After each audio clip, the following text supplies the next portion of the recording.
Chiefs have outscored teams by just 58 points this season, the worst points differential by a team to start 9-0 in NFL history. Kansas City has trailed at some point in 8 of their 9 wins this season. The lone exception was Week 5 against the Saints. RC, make some sense of this. How did Kansas City hold on to win that one?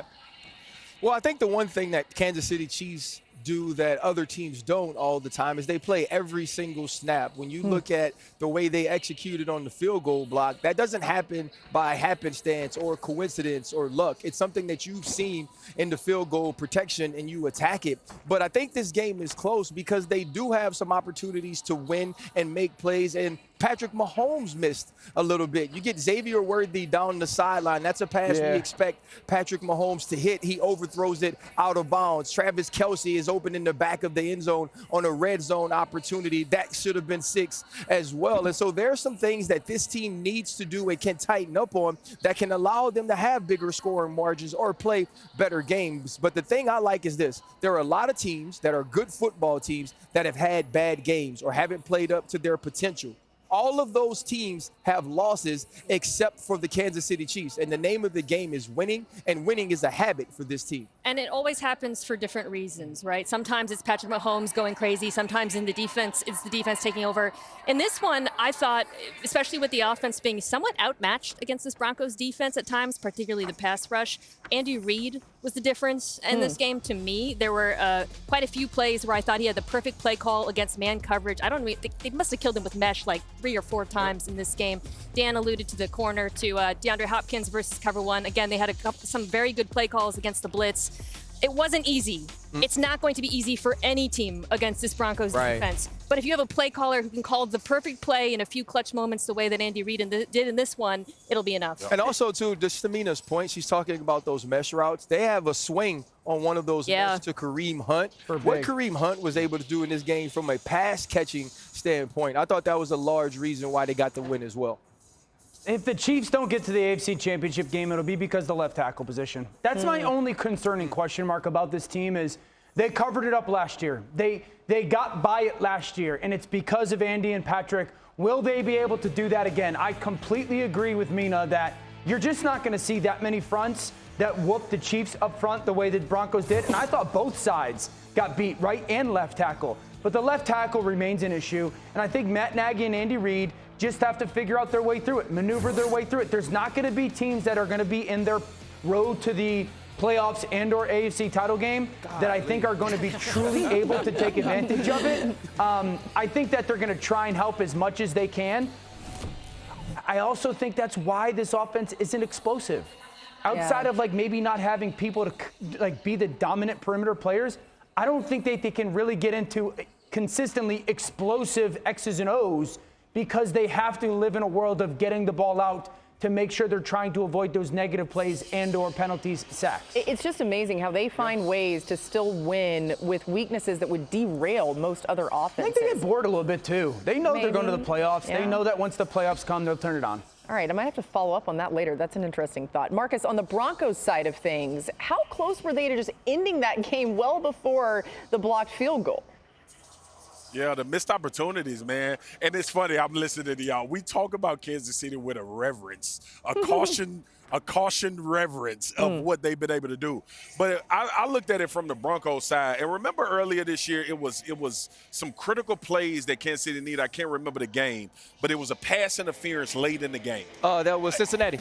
And I was like, the other team always messes up. It just drives me crazy. But you look at these situations right here. Zach Allen, interception in your hand. This leads, I think, to the field goal by Kansas City. You think about the opportunity that they had with Cam Sutton on the dig route that we showed earlier that took away 3 points per se on a field goal. And then obviously the blocked field goal.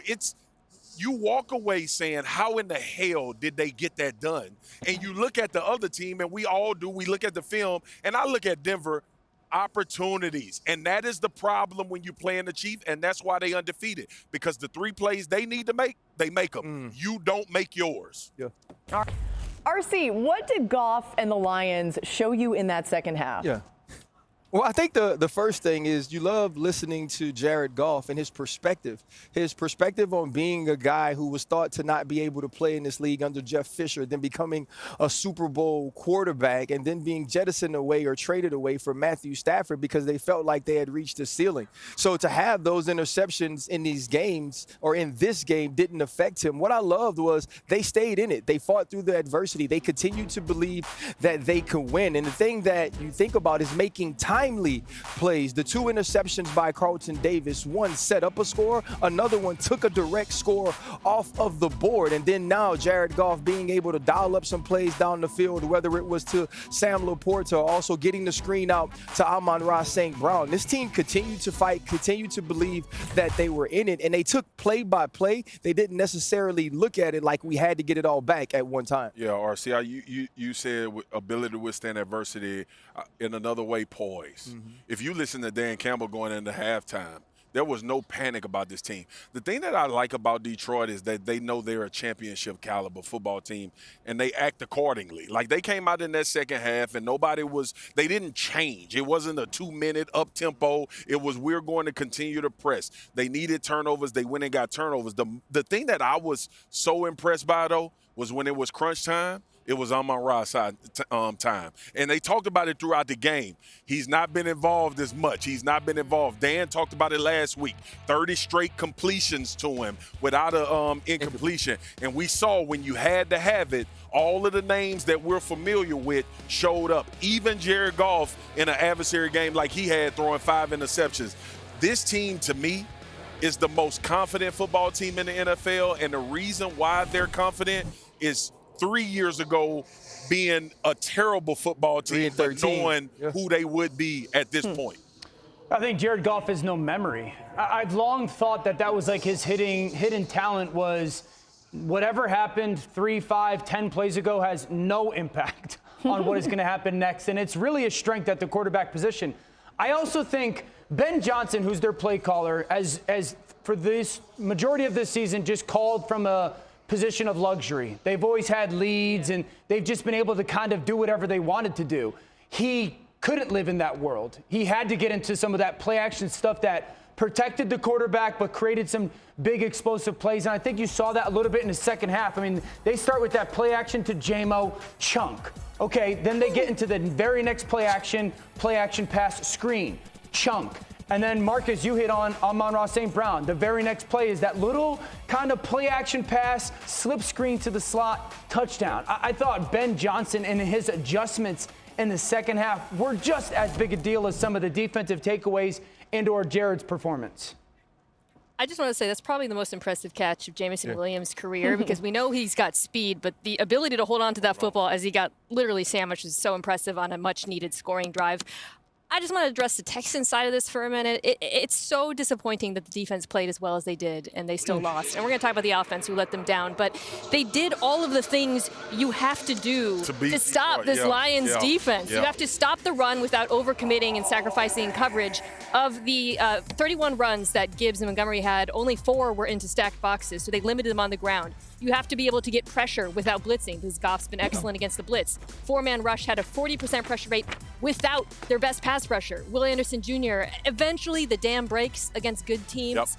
But, boy, this was not on the Texans' defense because they played really good football. Not at all, MK. And the one thing that the point you made about the D-line, right? It was the first time I saw Penei Sewell lose this season against Danico Autry. You look at the pressure that they were able to put on with Daniil Hunter.